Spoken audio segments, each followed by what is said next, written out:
Welcome to the England Rugby Pod.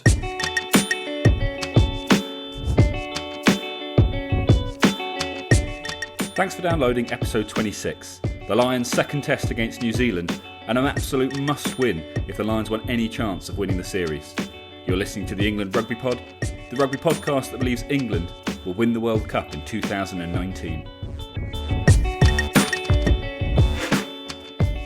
Hey guys, welcome back. Episode 26. It's the second test. Obviously, it's a huge must-win for the Lions, and they're here again. Yeah, the second test. I'm here with Dan. Hi, mate. Well, morning, mate. That's an interesting first half. Let's get straight to it. I mean, that was a red card, 100%. Oh, without you can't shoulder charge someone's head and not be sent off. But it makes the game. Well, it certainly maybe not the game, but it certainly makes the series a lot more interesting because the Lions should go on to win this. You have to assume that they will. Looking at last weekend, the point that the scoreline was fairly conclusive, but they were there or thereabouts for most of the game. They made a lot of errors. They're making less errors today, that man advantage. You've got to think that's going to give them enough. And to be honest, we'd like to see a big win under the circumstances, but a win is a win, and it takes it to a finale next weekend. So, I agree with you. I think they have to be favourites now. Yeah, they've got to be favourites now. And you say making less errors. I mean, I still think the error count's too high. I still think they're some of their handling. I mean, fair enough, the conditions aren't great. I was going to say, I think that's the big difference this week, isn't it? Last week the conditions were perfect, and there was a lot of errors. This week, in these kinds of wet conditions, I would almost say, look, you've got to allow for some handling errors. It's inevitable if you're going to play running rugby in these conditions. And I would say actually, it's the times of some of these kicks. There was a kick that Watson retrieved just before the half there, and it looked like the sort of thing that he's going to knock this on because it's wet and it's just going to be awkward. And he took it brilliantly. So I would say actually, I'm quite impressed by some of the occasions when you almost expect the handling errors and they don't come. Yeah, exactly. But one thing, and actually, but sort of we're saying that with condition. But one thing I do want to see is I want them to see the ball in hand more. I want them, the fact New Zealand are down to 14 men, we need to run them about. I mean, the kicking isn't going to start moving them about and sort of shifting them across the field and just tie them out. So the kicking, yes, fair enough. We've got good kickers, but I'd like to see us kick less, I must admit. Oh, I agree. And let's not forget that the extra man is in the backs. That's where there's the overlap in theory every time. Yeah. So yeah, but haven't they filled the backs and they're playing with 7 forwards instead? Oh, have they?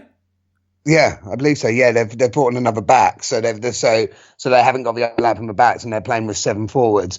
Although at the odd scrum, they're putting in, like in one scrum, they put in a back, so it was 8 versus 8, which I didn't really understand why. But overall, they've brought in the extra back, so they're not outnumbered there. Well, which makes sense. I think that's about having good game managers. That's where you need your own Farrells identifying. Right now the opportunities in the backs, or it's actually in the forwards, and kind of controlling the game based on where the overlaps are likely to be. If he sees the back line filled up, then he knows that there's an extra man up front. So pick and go.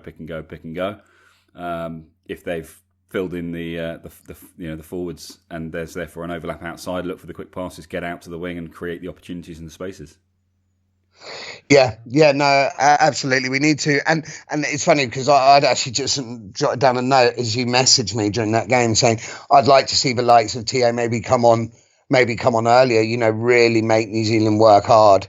I mean, early doors, and I think the gaps will open. Yeah, as soon as Sonny Bill went off, I immediately thought it would be controversial, but now would be the time to bring Tio on. Just get our big guy, the guy that had the kind of not the better of Sonny Bill last weekend, but certainly he was a match. And let's put our own Sonny Bill in the line and say, here you go, you've lost yours, but we're bringing ours in. Yeah. I'd almost have been inclined to say let's do that now because that's a good tactical move. And do you need Do you need Sexton and Farrell out there? I mean, it's so far it's not working. It's opportunities are being created, but it's by no means some miracle cure. So I think there's definitely the potential to mix it up. Yeah, and actually, change subject. I think something that probably should mention. We gave Alan Wynne a bit of a hard time. Well, it wasn't necessarily giving him a hard time. It was the sort of selection, so it was more around Gatlin. He was selected. It is what it is, and actually, I think he's put in a good effort this half. So, well done, Alan Wynne. I mean, he's obviously there was never anything personal against him anyway, but I do think he's made a bit of an effort. He's taken the criticism and he's really come out and given it his best. So I think maybe we bring on Laws soon anyway. That's not against Alan Wynne, but just to just to really sort of try and have that impact. We really need to start tiring out these All Blacks, and then I think there's chances for us to run in some points. I agree. I mean, I've got no problem with saying it's against Alan Wynne. I don't think he's the right player to be there. Yeah, he's not been as bad as he was last weekend, but he's not done, in my opinion, he's not done anything special. He's not one of the standout players on the field or anything like that. This is about picking the best team and the team that's got the best chance of beating the All Blacks, and he still doesn't. For me, he still doesn't fill that role. So yeah, 100%. Let's get Laws on. He's going to have more impact, and he's going to do more damage, and he's going to be more useful in doing the job. Yeah, I'd like to see Laws. I'd like to see Sinclair on soon as well, and Tio. They're the three. I mean, that's obviously all England, but genuinely, I'd like to see those guys on soon, because I think that will make a difference. We have to win this now. We've been given like a golden opportunity. We really need to take it. Absolutely, and I think they will. I had faith beforehand. I identified issues with the All Blacks last weekend that I think were genuine, and I think the Lions are starting. Before this happened, before the red card, I think they were starting to identify a few areas. They were certainly looking much more competitive than last weekend, and obviously the red card just kind of compounds that and gives them a real opportunity and a real platform to take this forward, get the win, and take this to next weekend for a series finale. And I hope that's exactly what they're going to do. Yes, mate. Let's get back to it, and let's pray. But when we talk next, we are talking about the Lions winning a test in New Zealand. I think we will be.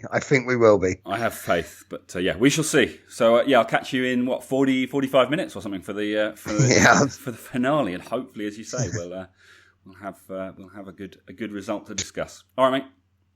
Absolutely. See you soon, buddy. We're back, guys. Just as we'd hoped, we're back with great news. What did you think of that, mate? Mate, the Lions won. That's awesome. I was so excited at the end, so happy about that. But my God, did we make that hard work on ourselves? It was ridiculous. I couldn't believe the penalty count. I was like, do we want to lose this? Bowden Barrett did us a favour, like an amazing player, but he missed some pretty easy kicks. But mate, we won. We won the test. Exactly. It's 1-1. And there is a psychological thing in that. People will say afterwards, but it was against 14 men. They've got no chance against 15. But the reality is that the Lions have this belief now, regardless of the circumstances, and it's going to make for a hell of a final game to the series. But most importantly, that the series goes right the way to the end. It would have been awful if it was a dead rubber. Yeah. Oh, completely. That has made it. That has made this tour brilliant. Like, the Lions can win in New Zealand now, which we just. No one saw through. And, if people say, they only beat 14 people, well, don't shoulder charge someone's face. And then it's not going to be an issue. Yeah, I'm sure we'll be hearing from all the Kiwis about how Mako Vanapola should have been sent off as well and rubbish like that. I don't even think that was a penalty. I think he went for a clear out. I think he wrapped his arms. So I think the problem was, it was a penalty. So the problem was his left arm wrapped. And so most of the angles that we saw made it just look like a clear out. But when they had the final angle, which was from the other side, his right arm was tucked in. So he kind of went in with his forearm, forearm, and wrapped his left arm. So it was a penalty, but it was nowhere near the degree of the red card in the first half. So, I think that's fine. I think he was unfortunate with the charge down, the one where he supposedly took Bowden Barrett out.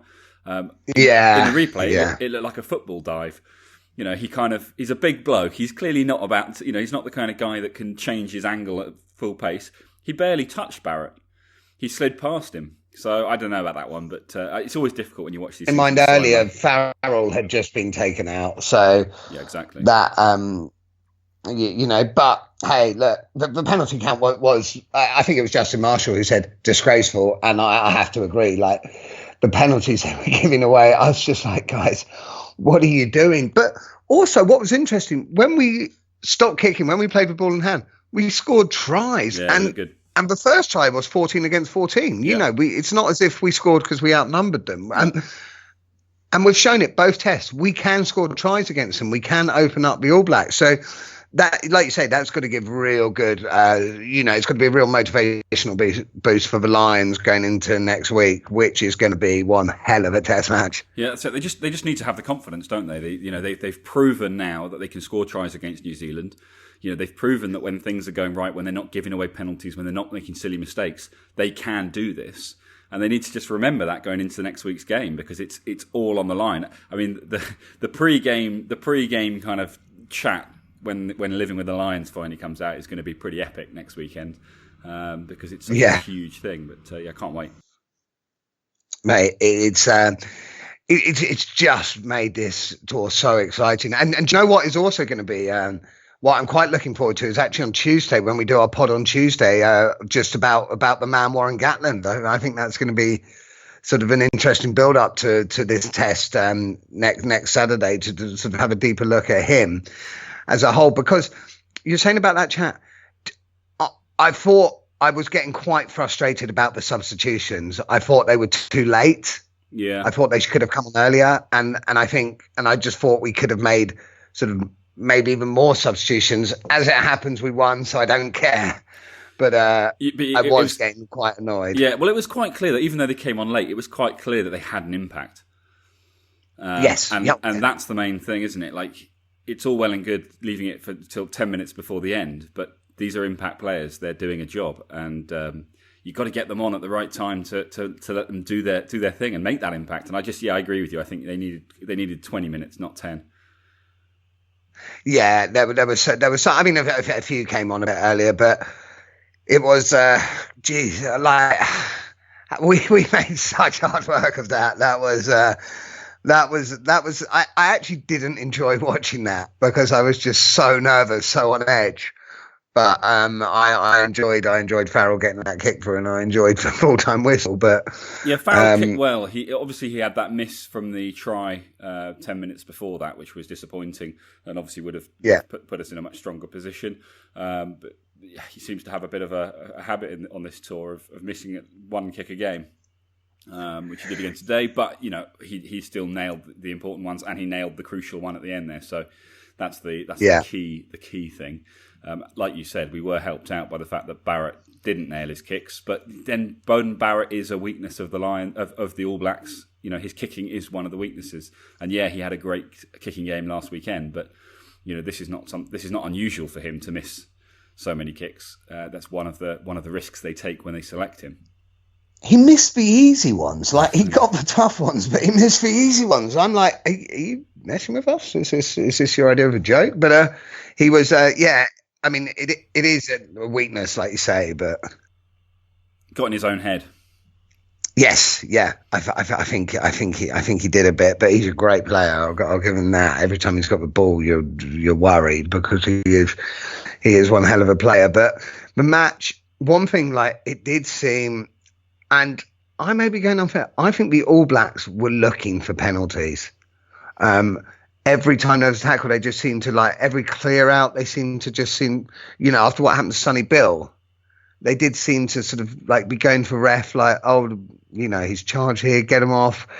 Maybe I'm overplaying this, but there gets a point where you need to realise it's a physical game. Things are going to happen. Yeah, there are some things you can't do, and there definitely is a line, but I hope the game doesn't, what I'm worried about is if the game just becomes a bit too, if it just becomes every time someone goes into contact, it gets reviewed.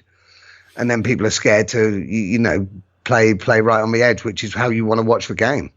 Yeah, but I think if roles were reversed, we'd be doing the same thing. Their game plan had to change, and one of the best, and as they proved, the best game plan they could have is to get penalties and kick points. Fortunately for us, they didn't kick all the points. But I think if the roles were reversed, we would be looking for exactly the same thing in order to kick our penalties and just keep the scoreboard ticking over, because it's looking less likely with a man down that you're going to create the gaps and the overlaps and the opportunities to score tries. And ultimately, that's what the game came down to. Yeah, but I don't mind when we do it. It just annoys me when they do it. Oh, fair enough. Okay, so Tio didn't come on. Sexton, Farrell in the middle. What are your thoughts? What's going to happen next week? Yeah, I think you stick with that. I think they will stick with that. I thought they did all right, actually. I thought we opened up the All Blacks. I think you stick with the same back line, actually. I think for me, the only change is Laws starting. I think the impact that he made was Toje didn't have a great game, did he, either, actually? Didn't he? He gave away some silly penalties. He made a couple of mistakes. I don't think Toje. I think the second row could be Laws. It could be Laws Henderson. Well, I think we probably know though that Alan Wynn's going to start again, isn't he? Like I say, I actually thought he did play well today, but I think we saw when Laws came on, and with Toje as a whole, you saw. I don't think he had a great game, but you just see they're that bit more athletic. I mean, Alan Wynne was in his day, but these guys are just that bit younger, a bit more athletic. I hope he doesn't start again, which is nothing against him personally, because he's been an absolutely brilliant player, and he still is a good player. He still is a great player, but there are better options. Would you make any other changes? Oh wow! I think that one through. Decide, but yeah.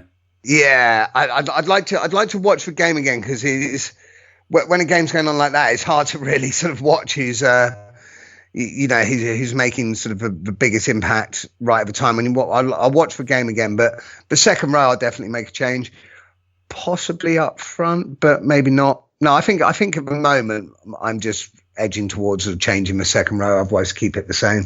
See, I'm wondering if Mako perhaps is more of an impact player for the Lions and would be better off being the one that comes off the bench rather than starting, because actually his scrummaging isn't his strength. It's he's not bad, but his real strength is his kind of ability in open play, which is something you want when the game starts to loosen up a bit. It's not really what you want when everyone's really tight in that first sort of 40, 50 minutes. And I just wonder whether he would be more useful to the Lions coming on for the last 20 or 30. Yeah, possibly. But then who would you start? Kyle?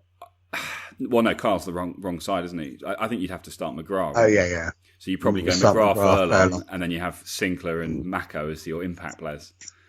Yeah, I mean, no, that wouldn't. I wouldn't be annoyed with that. As long as Mako's on the bench, I think Jamie George had a brilliant tour. I'd definitely keep him. Yeah, agreed. The second row we've mentioned. Back row as well, actually. Warburton did what Warburton needed to do. There was a lack of leadership for a good sort of 30 minutes in the middle of that when all those penalties were being given away. And if you're being selected, not only for your leadership, but certainly that plays a big part. You need to step up. You need to lead. And in situations like that, you have to kind of take the team by the scruff and just say, right, just get them firing, get these mistakes ironed out ASAP. I know that you can't blame him for other people's mistakes, but they did leadership for periods of that game, and obviously we got away with it today. It's not going to happen like that next week. That error, the whole error count issue needs to be cleaned up, and there's only so many times you can say it. We've said it throughout the tour. If they clean up their errors, things will improve. It's 100% true, but they actually need to do it. Yeah, exactly. But hey, mate, we won. We won a bloody test in New Zealand, which is awesome, which is absolutely brilliant, and it's made next week so good. Let's enjoy today. Let's enjoy that victory. Absolutely. Cool. All right. Well, look, guys, that's probably a good place to stop because we only wanted to talk to you about that game and it was so good. You must have watched it. So you probably know most of this yourselves anyway. But thanks again for tuning in. Hopefully you enjoyed our reaction to that game. And of course, as Dan mentions, we're back on Tuesday when we're going to do a sort of a Warren Gatland episode where we'll look predominantly at his job over here. Well, not over here. We're not there. But his job in New Zealand as Lions coach this time around. But also we'll obviously look at some of the other elements of his career. And ultimately we'll decide, has he done a good job or not? So yeah, that on Tuesday. And of course the big one next Saturday, final test series decider. It's going to be huge. So definitely make sure that you tune in for that one. As always, please, if you get the opportunity, go onto iTunes, rate us, review us, check out the website, www.englandrugbypod.com. And if you've got any questions for us, get in touch on social media at England Rugby Pod. We would love to hear from you. But yeah, for me, I think that's about everything. Have you got anything you wanted to add, or should we just... No, not at all, mate. I'm going to go sit by the pool, have a beer, celebrate that. I'll have a beer for you. I'll have a beer for the boys. And, mate, I can't wait for next week. I'm so happy that happened. I'm so happy. And, guys, thanks a lot for listening. And we'll definitely sort of catch up with you sort of throughout the week. It's going to be awesome. See you guys then. Cheers.